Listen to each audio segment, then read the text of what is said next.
You're listening to Inside Real Estate, your source for all things mortgage and real estate related. The show that brings you all the hottest topics and insight directly from those who know it most. Now sit back and enjoy the show. What is up, everyone? Paul Apostolakis. We've got Mr. Tom Lauer today with us. We are Inside Real Estate. Welcome to another episode of the show. This would be number 190 on the books. And obviously we're going with a new format, new people on the show. Tom, you haven't been. So welcome to the show, Tom. Thanks, Paul. Happy to be here. Yep. Some background on Tom. Actually, before we get into that, please go to Facebook.com/IRE podcast. Go to irepodcast.com. You can find us on any podcast app. Please like, share, subscribe, and hit that notification bell so you don't miss an episode. And please leave us a review. It helps us out a bit. And you like the show. If you don't like the show, go fuck yourself and go watch something else. So that's how I operate. So welcome to the show, Tom. Tom is the CEO of Real Team Real Estate, also the owner of Range Lending. And consequently, he is one of my best friends. So I figure I'd have him on the show because he knows a lot about real estate. So, Tom, let's start the show. Oh, and today, by the way, we have got a awesome guest. Kaitlyn Pangrazzi is going to be joining us here in a minute. She's a top agent here in Metro Detroit. She's got a lot of cool stuff that she's working on, and we'll talk to her about some of her projects and what she thinks about the market coming up. But Tom, on the mortgage side, rates are bleeding out. We're like near 6%, 5.5% to 6%. Rates have really increased more than anybody expected. How is that affecting the real estate market in general, do you think? I mean, it's significantly affecting the real estate market, especially the borrowers. You know, I've had clients that I've pre-approved, and in one specific case, you know, she was looking in the 600 range. And just recently came back in and wanted to write another pre-approval on a different house. And given the increase, I had to actually give her a pre-approval for $525. So she lost about $75,000 of buying power, specifically just because of the rate increase. And that was only over like 60 days, right? That wasn't like I pre-approved her a year ago and now we're here again. No, this was just 60 days ago. So we're really seeing, you know, a huge impact on affordability. You know, and with the prices, the thing is, you know, we've got such a tight market. There's not a lot of inventory. The prices are going up and rates are going up. It's a two-alarm fire. It's crazy. A two-alarm fire. That's a good way to put it. I mean, the cost of buying. I mean, I said this last year, and I knew for a fact that the cost of buying a house this year would be more than last year. I didn't know how much more, but with the appreciation and the higher interest rates, the cost of buying a house today and the ability of someone to buy a house is really getting. There's a lot of pressure. There's a lot of pressure, not just a little bit of pressure. There's a lot of pressure on buying power. Right. What you and I were talking yesterday, and you know, because someone mentioned, wow, rates have gone up 2%, and 2 percentage points obviously is a lot different than 2%. When we did the math, you know, and you're looking at where rates are now versus where they were at the beginning of the year, it's actually a 70% increase in interest rates. Right. 70%. Yeah. Not 2%. 70%. It's a 70% increase in rates. That's like, it's crazy. It's like buying if it's like if a house costs 100,000, now it's 170, right? It just right. Just exactly. Pure math. So it is an interesting situation. One that we're dealing with. Upside though, Paul. There might be some upside to this. I think there's upside. What's the upside? And I think that possibly the increase in rates is going to shake out a lot of the buyers. A lot of buyers are going to exit the market. And and the good side to that is, you know, we've got to do something about the inventory issue, supply and demand, right? If we reduce the pool of buyers, then that should help, you know, bring equilibrium to the supply and demand curve for houses. that would be the only real bright side I see. Yeah, and I'll be interested in what Kaitlyn says about that, because she deals with a lot of buyers.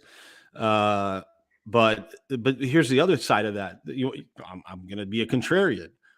For the supply demand issue, as rates go up, if I'm in my house, I'm at 3%. I'm not leaving that 3% home to go get a 5.5%, 6% house, double my rate, right? True. So I'm in essence going to stay in my home. I might renovate it, I might do some things, but I'm not losing that 3% rate just because I want a new house and double my interest rate. So that's going to be an interesting thing as well. So you're saying even though the buyers, there's going to be less demand because the buyers shake out, there's also going to be less inventory still because people don't want to move because they don't want to trade in their 3% for 6%. Correct. Exactly. Yeah, that makes a lot of sense. Yeah. So without further ado, though, I do want to bring Kaitlyn onto the show. Kaitlyn, welcome to the show. It's not your first time, Hi, so I guys. don't want to do a long introduction. Hi.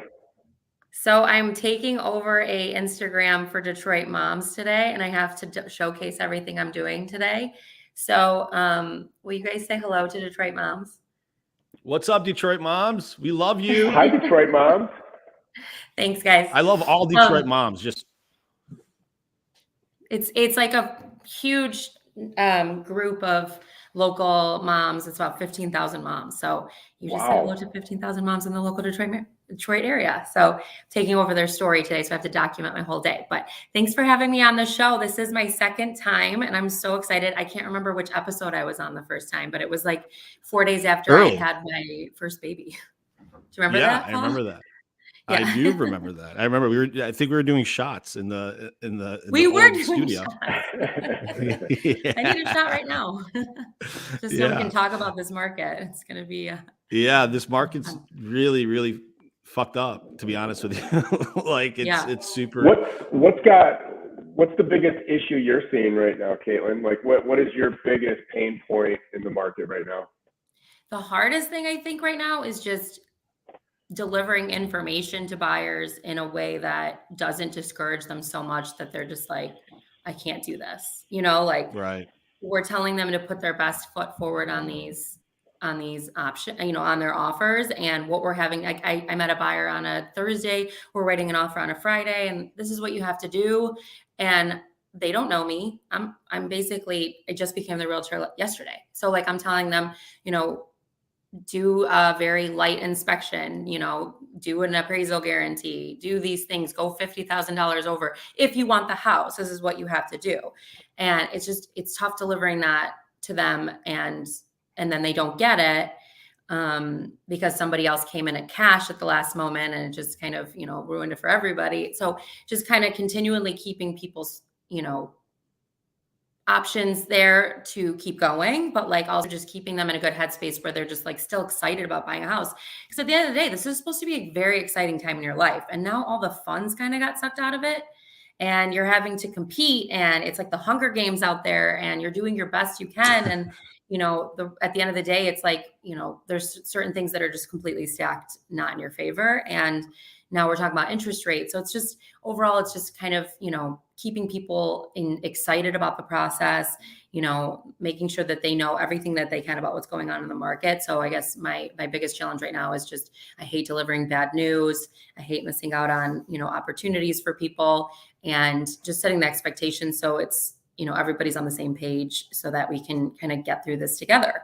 And it's been a lot of, it's just been really difficult to you just change the dynamic and how you talk to people in this market.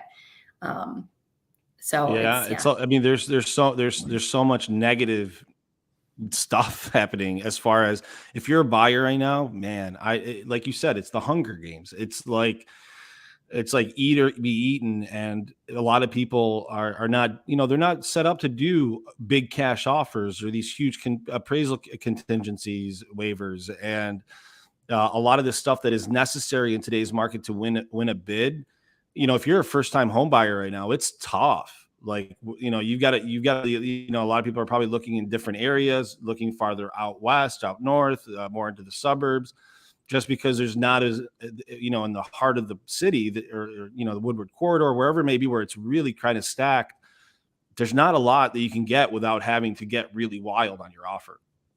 Yeah, there's that push, there's, lack of inventory, there's rates going up, there's affordability, there's you need this cash on hand. And then there's the other side of that. It's like, okay, well, we need to buy something maybe that like needs a little bit of work. And then we're working against lack of contractors, quality contractors, their prices going up, cost of goods to redo stuff is going up. We're all really busy. Like it's kind of this perfect storm of just chaos that I feel like is really challenging that buyer pool right now. So something's got to give. Hey, Kaitlyn, I have a question specifically about, appraisal guarantees. And, because when we represent buyers, there's a fine line that we have to walk between winning the offer and putting them in a potentially bad situation, right? Like, I know that a lot of offers are getting accepted because we're doing massive appraisal waivers, unlimited appraisal waivers. We're doing 1-day inspections or no inspections. So how do you kind of, still protect your buyer, but at the same time formulate an offer that's going to give you the best chance of winning? So this might be a little bit of a cop out, but lately I've been reframing it because I still feel like if they're not getting their offer accepted based on my guidance, then it's looking bad on me. And so I've been kind of reframing the conversation where it's like, this is what I typically would recommend in a normal market. Okay. But in this market, this is perhaps how you have to do this. And if you want to do this and you want to play that game, you absolutely can. I just want to let you know that it's not of my normal guidance to get you there. But if we want to win the house, here's the guidance, and really setting the stage where it's like, do I think this is a great opportunity? Or do I think you're getting a house at the end of this? It's like, you're playing that game. And I, obviously don't want to put anybody in a financial situation that's not going to work out for them. And also having the conversation around like, you want to love this house enough if we're going to go all in to be there about 5 years, because we don't know what's going to happen with the market, if things are going to kind of tick backwards or what's going to happen. But just kind of telling them like, I normally in a normal market wouldn't guide you this way, but if this is what you really want, if this is the house you really want, these are the cards that you have to play right now. And if somebody says I want to waive the inspection, I'm having them sign a disclosure that says like, I'm not responsible for that, because I really don't recommend that ever. I think there's some crafty ways to go about it. And just, I think there's a lot of sellers out there too that, they're still good people at the end of the day, and they want their people that are buying their house to buy a nice house. So like, I think there's that small percentage of like sellers that are like, no, we actually want somebody to get an inspection and feel good about this.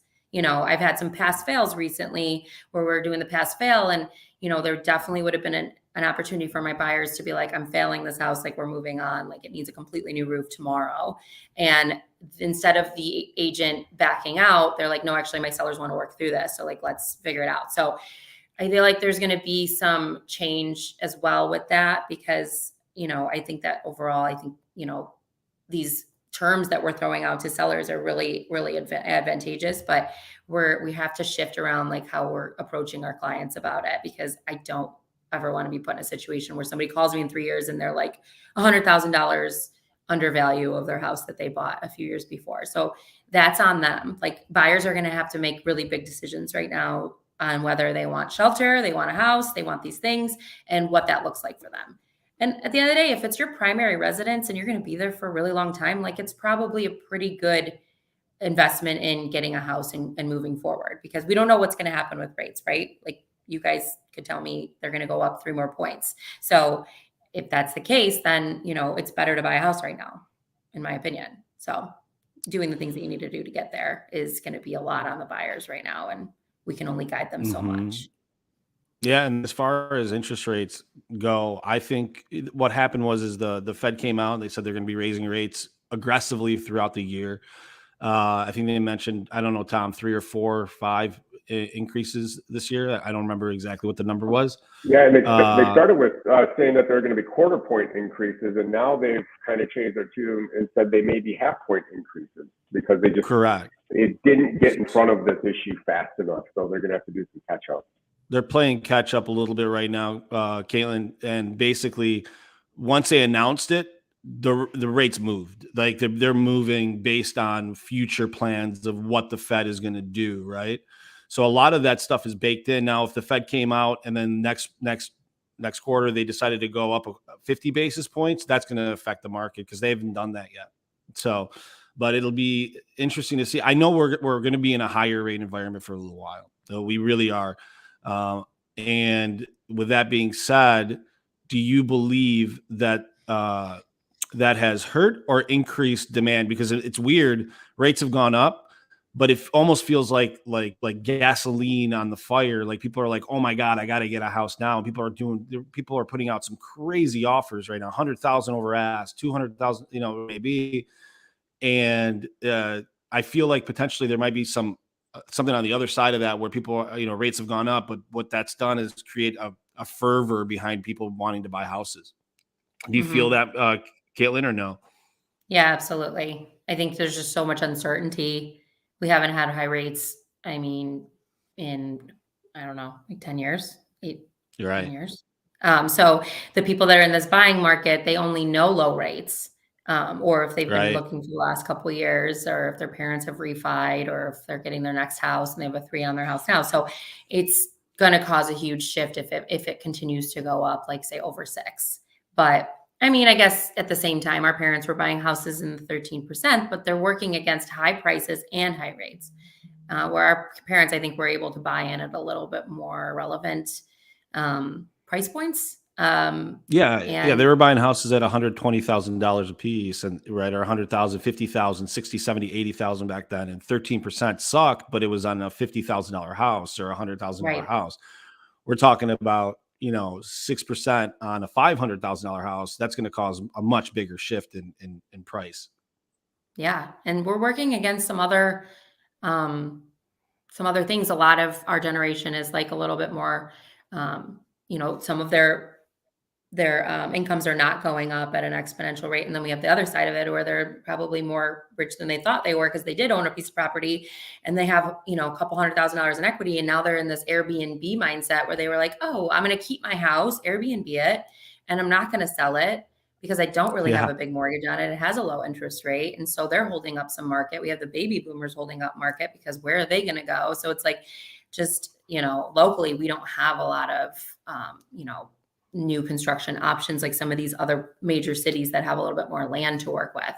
We're kind of strapped a little bit, but there's a whole lot of land down in Detroit. We could just start converting some of those neighborhoods, getting some new houses down there and putting some people over there because we're going to have to get clever with where people are going to go. It's going to be interesting. I keep telling people that like the baby boomers either need to age, or they need to, be continuously conscientiously building those types of communities for them to go into that make sense and make them feel like it's worth the move to go into them. So we have a strain kind of everywhere right now. Yeah, but you should still buy a house. For sure. For sure. So KP, in this market, are you doing mostly listings or are you doing a lot of buyers right now? Last year, my business was almost split down the middle, but with the lack of listings this year and just that kind of pull, I'd say that it's like 40%, 35 to 40% listings, and then the rest buyers. So it's been I've seen my listings go down a little bit this year, but man, when you have them, it's just such a different dynamic. Just what happens. And, it is a lot of work to have a listing just because you're constantly, if you have a good listing price right, you're spending your whole weekend on the phone with people and, you're getting 100 listing or buyer's agents calls. So you're still doing a good amount of work. But you're not out running around doing 100 different, showings and writing 12 offers and things like that. So I'd like it to be more listings, but I also really enjoy buyers, even in this, in this market. You just have to take, and I'm sure you guys feel like this too, and what you do, like you have to take breaks, like you have to create some boundaries in your life, because if not, like this market will swallow you whole and you will have no balance and your mental health will be not great. So you have to take breaks and allow yourself that time. And, having a team, I have a small team. It's really allowed me to, I went on vacation last week, which terrible timing with the market kind of turning overnight, but I needed it. Like I needed a little reprieve from being told no on, on offers and, having to let people know bad news and just, we're dealing with a lot of psychology at the end of the day and how people are feeling and the pressure that they're feeling. It all, we take that in. I'm an empath. I take that in and I like take it personally. And so I need my breaks. So we all have to just kind of create a little bit of boundary because we're humans at the end of the day and we can only do so much as realtors, as lenders. And it's been, challenging because we do act as therapist, as financial planner, as, your realtor, your mom, your sister, all those things. So like those are a lot of roles to play in people's lives during this time that's very stressful. And so my advice to realtors out there, if they're watching, take your breaks. You need to, if you're going to lose a client over going on vacation, so be it. You'll make it up somewhere else because it is absolutely necessary to take a time out with how intense things are. I don't disagree with that. I think, Tom, you had something you wanted to say. Yeah, I forgot that question, but what you just talked about made me think of something else. Do you have like, Kaitlyn, do you have like a kind of a set schedule or weekly routine or daily routine that you kind of operate from? I have tried for years to develop a routine in this business, and it's really challenging because the business is so much in waves. But when I don't have a lot going on with clients, I try to fill that time with planning content, marketing, trying to plan events. So I try to fill it when I can, but I do like to be in the office Monday, Tuesday, Wednesday, doing mainly like office team meetings and then client meetings. And if I'm meeting with any like vendors or, new inspectors or, new contractors and things like that. I try to front load my week so that Wednesday through Sunday, I have flexibility to be out with clients. And but it's really challenging, especially as a mom. Like it's been challenged. That's probably the number one issue I have with my schedule is that there's no timeouts. Like, on the weekends, you're pretty much like calling listing agents all day and showing houses and writing offers. So I try to take at least, I don't like to work Mondays. That's been my like one life hack is like, I try to not work on Mondays. And then Monday afternoon, if I have to go in the office, I will, but Tuesday's like really heavy, Wednesday's heavy in the office. And then, Thursday and Friday tend to be a little bit lighter office stuff, but more heavy with like showings. Cause that's when all the good. So you're like, thank God for Mondays. Thank God for Mondays. I get a day off. Right. You have to. It's just that seems to kind of be the trend because you work so hard over the weekend, and Monday. Sometimes you want the day off, but oftentimes on Mondays you got a bunch of offers to write. Right. Like Monday can turn into a very busy day, but it's just hard finding the time that you talk about, and it is super important to take that business will grind you up, and if you don't have boundaries.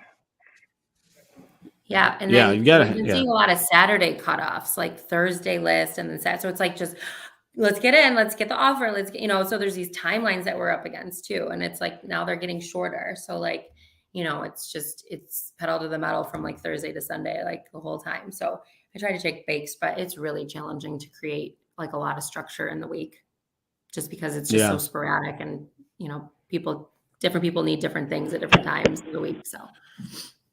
Well, being an agent, I don't, it's tough because you're at the beck and call a lot of times of the market, the people, it's hard to create, times of, that you hold dear that you say, okay, I'm blocking it out for this and I'm not doing anything else in the next hour, 2 hours. But in that hour, 2 hours, you might have a low appraisal. You might have an offer come in on one of your properties that's going to derail you. To Tom's point, how do you stay on task even in those situations? So, or are you a firefighter and are you kind of jumping around? So I have an assistant who helps. Like I don't, like one of the things I do is I don't live in my inbox. I don't sit there and check my email all day. If I have an important email, Alyssa, my assistant, will ping me and say, there's something in your inbox that you should check out. So I'll go check it out.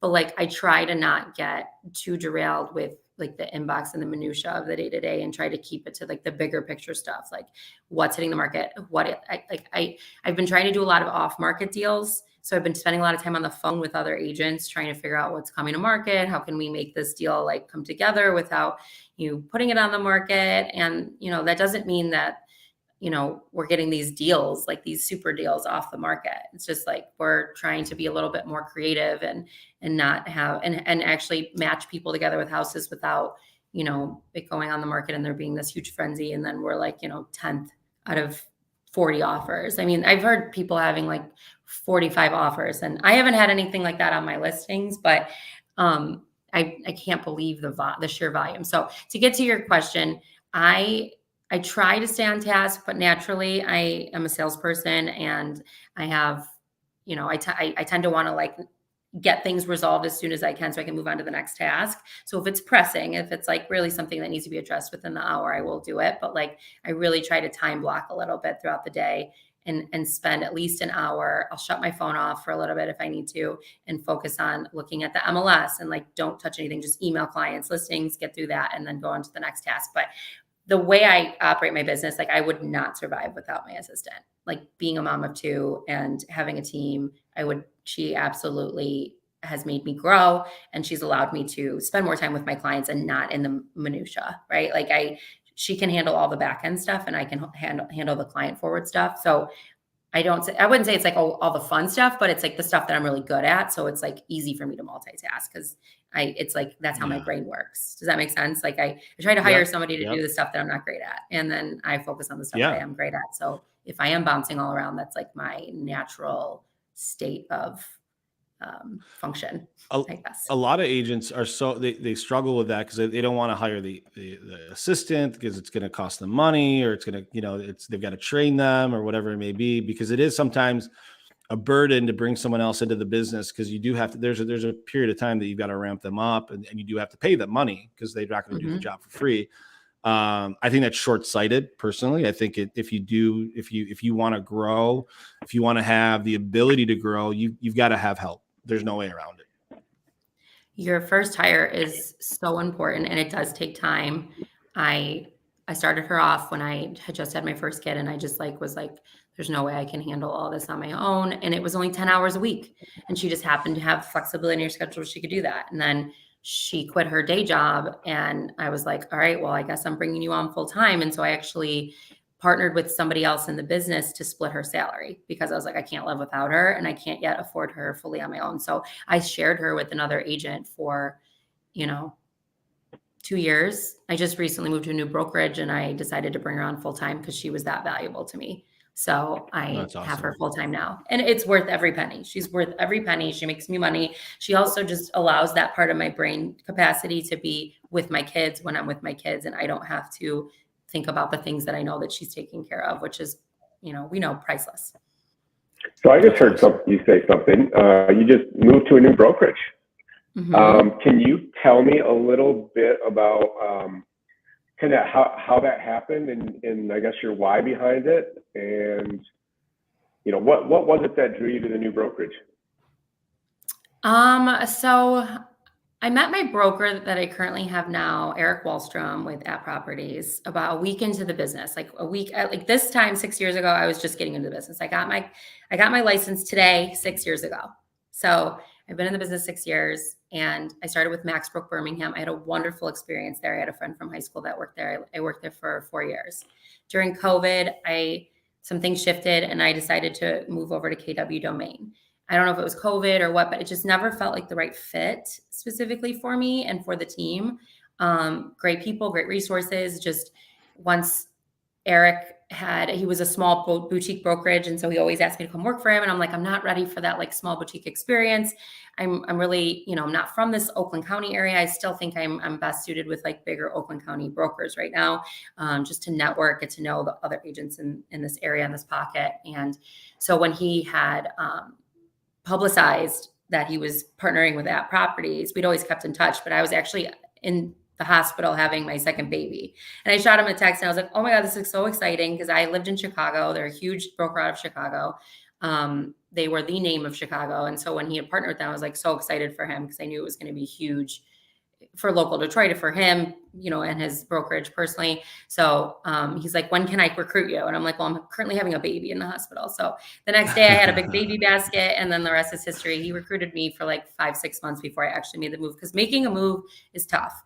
Converting all your stuff is tough. Just the transition, everything was tough. But at the end of the day, I knew I wanted to work with him, and he made me an offer that I couldn't really refuse. So I just knew it was the right time and the right people that I wanted to be with. And they have these amazing tools, and they have just a good vibe, good energy. Like I just, I look around the room and I'm like, I would have a coffee or cocktail with every single person in this room. I just really thoroughly enjoy the people that work there. So it's been great. And then there's a lot more to come. And I feel like I was always like kind of like 16th, 17th in both offices that I was at previously. And it was like big enough to be like, oh, you're great. That's like nice. But like nobody ever paid any attention to me to try to help me grow to that next level. Like I was just kind of like right under the radar.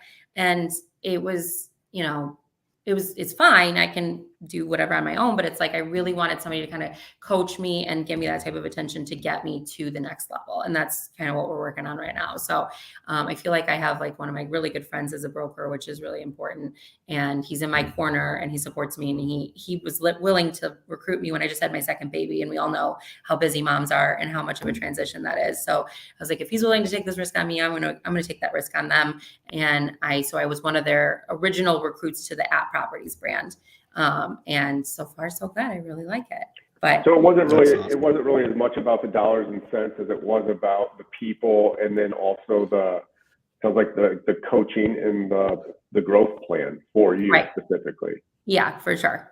I'd say that it's definitely more expensive than my previous brokerage, but with what they provide and just the overall, like my husband always says, you're a vibe person. Like I like to be in like a good work environment and like to work with the people that I work with. So I'm not your typical agent where I'm like looking at the dollars and cents so specifically, because if I'm working in a productive place, like I know I'm going to work my hardest and I'm going to be my best realtor, be my best self as a realtor. So I know that the business will come. I'll be excited about marketing. I'll be excited about just all the things that come with that. So like the business will come, but I was really excited about growing something like that brand locally too. So that played a factor in it. And they treat me like I'm not management or anything, but they treat me like, somebody that they consult me on certain decisions and stuff, which is really important at this time in my career, because I don't think I have it in me to start my own brokerage. So it's really nice to have some say in what happens in growing this brand. So I wouldn't say the dollars and cents was the only deciding factor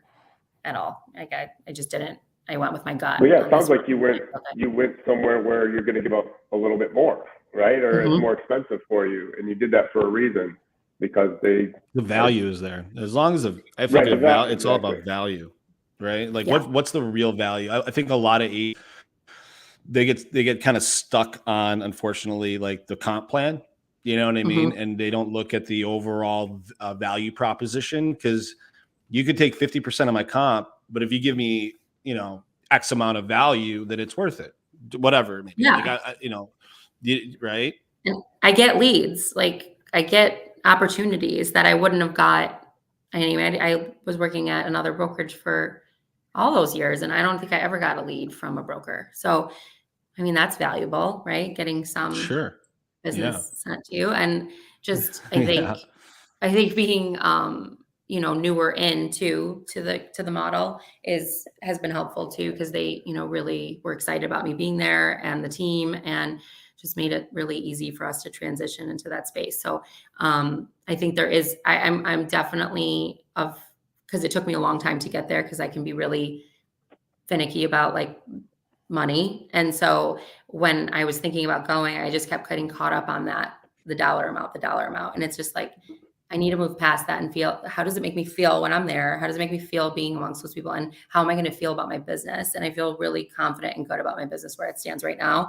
and that I'm in a good place that's taking care of me. Can you explain that vibe thing a little bit? Like when you go into the office, you said you go probably 3-4 times a week. Like what is it like? Like what draws the other agents to the office to, people have to be there to create a vibe. So like what are you doing? What are they doing to bring people in? I think, I don't know specifically what their approach is for recruiting, but, I mean, more like once they're in the office, like are there agents like in the office like daily? Well, I think the biggest thing that they've done since we started, I started back in September, and it was different because they just had their Detroit office, and that was like the older office that they'd had from their old brand. great people. They built that really well in the office. And another big reason why I went there is because they're in Detroit and they're in Birmingham, which is my pocket, right? That's where I sell. That's where I live in Detroit, but I sell mainly in the suburbs. So like, I felt like that was alone a really good fit for me because it covered both. I have like offices in both places, which is great. So if I want to feel like the city one day, go to the city. If I want to go to the burbs one day, go to the burbs. I like that dynamic. But like they are bringing on such powerful, amazing staff that are just like so catering to us. Like we have meetings that are just like, how did you feel about your onboarding and how can we make it better? And what do you need from us? And it's so collaborative. I've never worked at a brokerage that is so collaborative where we're all, I would say the vibe specifically that makes the most sense for me is where I'm at in my career is I'm 6 years in, 4 years into really doing production. And I have 2 kids and we're all kind of in our like 25 to 45 age group. There's some outliers there. We're all kind of really excited about our career. We're not old and stale yet, or we're burnt out about it. We're really excited about it. So like everybody's kind of on the same page and we're all rooting for each other. So that's another thing that I feel very differently about this brokerage is that everybody's rooting for each other. I feel like it's very easy for a real estate brokerage to become very competitive. And it's, oh, look what she's doing or look what they're doing. It's like, oh, what are we all doing? And how are we all supporting each other? And he said it was like that before I came over, but like, obviously I didn't know until I actually was in it, that is what they encourage and that's what they support. And they won't tolerate anything other than that. So it's been eye-opening to see how, just all the agents are just really cheering us all on. We're all cheering each other on. And that's, I feel like really, really important is that, you're all on the same page. You all take your job very seriously. We're all professionals. We're all in this stage of life where we're like, how are we going to get to the next place? And if we don't get to the next place, this place is really good too. Like I don't know how these agents are doing, 60 to 100 million. I am doing, 20-ish million, hopefully 25 this year. And it's like, it's mind blowing to see these people putting up these big numbers because I just don't know how you have any balance. So we're all kind of in the same stage and we're all very encouraging towards each other. And we're part of like a startup, I guess you could say, which is also very exciting, which I'm sure, with Real Team is how you guys feel as well. It's not a startup anymore, but like when you guys first started going, I remember passing your guys' office all the time in Oak Park and being like, I wonder what it's like over there. But I'm sure everybody was really excited about it being, a new brand, new name. People are really just like, there's this great energy around it. And everybody's really rooting for it to succeed, as opposed to being at like an older brokerage that's already kind of got its success and like isn't not trying harder, but like there's just not that momentum. Right, for sure. Any cool projects that you're working on right now, KP? Yeah. So Hannah Hapog and myself, she's out of my office. We just listed the penthouse at the Weston Book Cadillac, which is that's awesome. A beauty in the sky. I had met these people that own this property. My brother lives down there and he's lived down there for like a decade. So he knows everybody there. And one year he invited me right after I got my license to go to see the fireworks from their space. And I was so new to the business, but they were talking about selling their unit then. And I was just like, oh my God, can I be your listing agent? And they were like, yeah, not a chance. Like you haven't even sold a house yet. So, fast forward 6 years and this opportunity came that they were looking to list and I'm co-listing it with my colleague and did the listing appointment and they said they were really excited to work with me. And I was just like, I don't know, it just felt like full circle, like put the work in and like, here you go. We have an opportunity that I was drooling over 6 years ago, which is so cool. So we're having a little happy hour tonight we're having a condos and cocktails at the space from 4 to 7. If you know anybody that'd like to come and take a peek at this gorgeous unit, is listed for $2.29 million. And it is absolutely stunning. We have it staged. It's so chic. And I love that building so much. It's just it's a huge listing for me and my career. And I really want to sell it. So let's sell it. Bring somebody down to our happy hour, please. That's awesome. Let's get that's awesome. That's a really cool, for those of you that are listening that aren't from the area. The Book Cadillac was refurbished 6-7 years ago, right? It's been it's probably been like 12 years. 10 12. Okay. years. So maybe it's They been some sold, time now. they sold, yeah, during the recession, like that, I think the investors kind of walked away, sold, they had to sell a lot of just like white boxed units that didn't have anything in it. So what this Yeah. unit was completely redone by the actual sellers. And most of the Got it. penthouses were completely redone by the people who purchased the units. Yeah. Can you tell us a little about That's a really cool the unit? What was that? Like can you tell us a little about the unit? Yeah, like absolutely. amenities, square footage, all that stuff? So the unit's 3,000 square feet. It's 3 bedrooms, 3 baths. It has basically 220-degree views of the river and the city. You can see the new project going on with the new bridge going up. It's got, panoramic views basically throughout. It's got, you have all the hotel amenities, which is amazing. You can get, the maid service, you can get food, what's it called? Food to your room. You can use their spa, you can use their gym, you can use the the pool, jacuzzi, all that is you're privy to. So it's like living in a hotel, but you live in a condo above the hotel. So they're building out the restaurants again because that Roast had closed, but they're putting in new restaurants probably by the fall. So you'll also be able to just walk down to the lobby, get a cocktail, eat dinner, all that good stuff. And then you're a block from Capitol Park. You're a block from Campus Martius. You're right in the heart of everything. So it's really, it's an ideal piece of real estate that I'm really, really excited to sell. So it's going to take a very unique buyer. So we would love for anybody that's listening to think of your buyers that would love to live in the most beautiful place in the city and send them our way. That's awesome. That's really awesome. We're running out of time, KP. So what we'll do is we'll do 3 questions, 3 random questions. I don't know if you remember. I don't know if we did that one last time you did. We didn't do that. No, but I need a shot. Where's my shot? Yeah. They'll be really easy. They're random questions that I make up on the spot. First question will be, if you had to eat one food for the rest of your life, what would it be? A Greek salad from a coney with chicken and pita and the pinky dressing. Got it. I grew up on that, actually. That's what I grew up. That's your name is Greek salad, right? How do you say your last name? Astapolakis? Actually, yeah. That should be a question. What is my last name and how do you say it? Try saying my first name. My first name's not even Paul. I know. What is your first name? Paulisano it's Polychronis. Or something, right? It's Polychronis. Polychronis. Yeah. Wow. Try growing up is with there that. Like a Greek statue name. Of you somewhere in Greece somewhere? Yeah. No, not a lot of statues of Paul. Next question. If you could change one thing about fashion today, what would you change? Oh, all the gross frocky looking things that they sell at Target. I don't know if you've seen these are moo dresses that they're they would never fit for my body style. So get rid of all of the Little House on the Prairie dresses.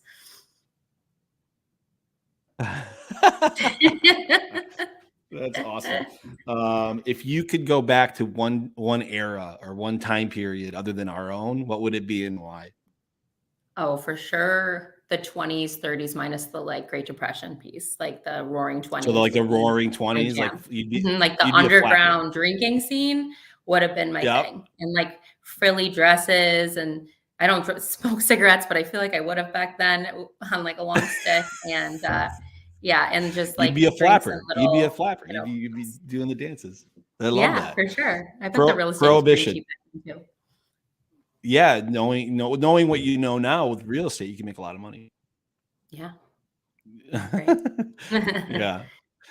KP, I can't thank you enough for doing the show. I really appreciate you coming on. Tell the audience how they can get a hold of you.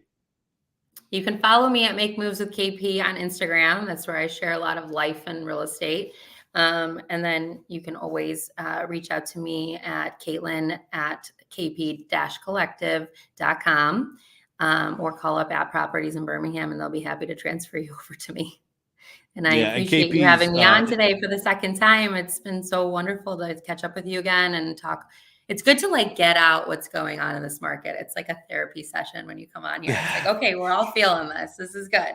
Let's get it out. Let's talk about it. Let's move on. So if anybody reaches out to you and wants to go to our cocktails and condos tonight, just send them my way. Okay. I'm going to try to make it. I really am. I think I'm going to try to grab a few people and make it tonight because that's a really cool property. I'm excited to see it. Yay. I would love to see you. Absolutely. KP, thank you so much for doing the show, and we'll talk to you soon. Thank you. Bye, guys. KP, Peace nice out. How cool is she, huh? She's great. She's 6 years in the business, and she's doing 20 million. That's pretty impressive. Yeah. She's a great agent. I've known her for some time now, and I've watched her kind of grow. And we had her on the show early on, 4 years ago, maybe it was 3 years ago, and she's blown. She's done what she has to do as a real estate agent to increase her business. So she should be proud of that. She got her license 6 years ago. She's had 2 babies, and she's doing $20 million a year. Yeah. She's obviously quite an incredible girl, and probably has an amazing network. And she just got a $2.9 million listing in the Cadillac book. So she's got to go. She's killing it for sure. Yeah, she's killing it. So, Tommy, thanks for doing the show. I mean, we've got some good stuff coming up. We're building out a new podcast studio for the show, which should be ready next week. You're gonna be helping me co-host that for the time being, and I'm really excited for what's to come for the show. So for those of you that have made it this far, thank you for listening to the show. Much appreciated. Please go to irepodcast.com. If you want to send us a message, go to Facebook.com/IRE podcast. You can go to YouTube. You can go to my Facebook page, Paul Apostolakis. You can Google Inside Real Estate Podcast, and you'll get that too. But please like, share, subscribe, and leave us a review. We really appreciate it. But other than that, man, we'll see you guys next week. See you later, Tommy. See you. Bye-bye. Bye.